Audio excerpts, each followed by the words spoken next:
بسم اللہ الرحمن الرحیم والصلاة والسلام علی رسول اللہ وعلی آلہ وصحبہ اجمعین۔ معزز ناظرین و سامعین اکرام، السلام علیکم ورحمۃ اللہ وبرکاتہ۔ شہر مراکش کے بانی یوسف بن تاشفین کا مقبرہ۔ مرابط حکمران یوسف بن تاشفین کا مقبرہ بھی شہر مراکش میں ہے۔ اس شہر کے بانیوں میں آپ کا نام سر فہرست آتا ہے۔ یوسف بن تاشفین نے ہی شہر مراکش کو اپنا دارالخلافہ بنایا۔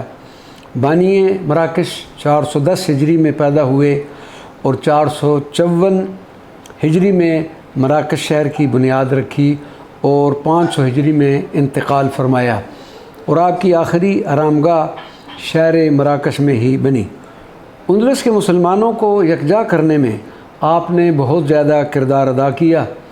شہنشاہ موروکو جلالت الملک محمد الخامس نے آپ کا مقبرہ تعمیر کروایا۔ لوگ اس عظیم مسلم حکمران کے مقبرہ پر حاضری دیتے ہیں اور فاتحہ پڑھنے کو اپنا اعزاز سمجھتے ہیں۔ الحمدللہ ہم نے بھی اس بانی شہر مراکش یوسف بن تاشفین کے مقبرہ پر حاضری دی اور ان کے لیے دعائے بخشش و مغفرت کی۔ وما علینا الا البلاغ المبین۔